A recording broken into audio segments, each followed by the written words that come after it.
Phil Giraldi, welcome here, my dear friend. How is it that American Middle East foreign policy has been managed by American Jews at the present time, one of whom was born in Israel, fought for the IDF, and today has joint Israeli American citizenship? And this seems to happen no matter who the president is or which party controls Congress.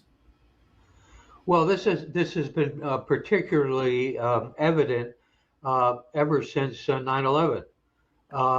Basically, you recall, as I recall, that we had a group of American Jews who were largely in control of the Pentagon.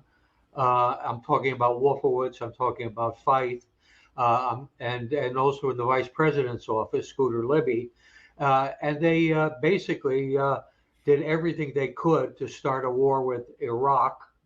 And the reasoning behind starting a war with Iraq was not because Iraq had weapons of mass destruction, as our good friend Scott Ritter would confirm, but rather because Iraq, the Saddam Hussein, was supporting the Palestinians. And when the Israelis were arresting Palestinians, Saddam Hussein would support the families of those people arrested. And they were very, very angry about this. It was a major issue for the Israelis at that time. So at that time, we wound up going to war with Iraq for no reason whatsoever, except that Israel wanted it. And this has persisted. But the point that I've been trying to make is that this has really gone far beyond what we saw in the years 2001 to 2003. And it's at the point now where our liberties are under attack, where this law, the anti-Semitism law that was recently introduced, is intended to shut down all criticism of Israel. It accepts a definition of criticism of Israel being ipso facto anti-Semitism. And we also have 35 states in the United States that punish people in one way or another who will not sign a statement or agree to a statement that they will not support boycotts or other action against Israel.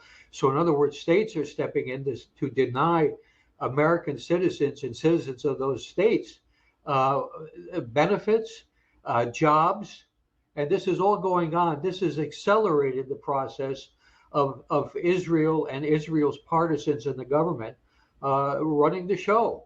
I've seen estimates of the senior appointments in the current presidential administration that 70% of them at the senior level are Jewish. And almost all of them that do national security and foreign policy are Jewish. So you have Jewish people with a vested interest in Israel deciding what the United States policies will be vis-a-vis Israel. And this happens no matter who's president or which party controls the Congress. Yeah, it's just a variation on how they play it and who's providing the money and the corruption.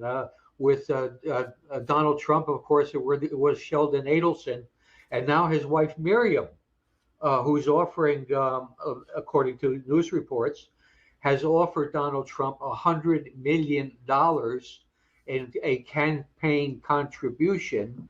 But the quid pro quo is that Trump has to go along completely with the Israeli government taking over all of what was historic Palestine. In other words, there will be no two-state solution. There will be only one state solution, and it will be Jewish.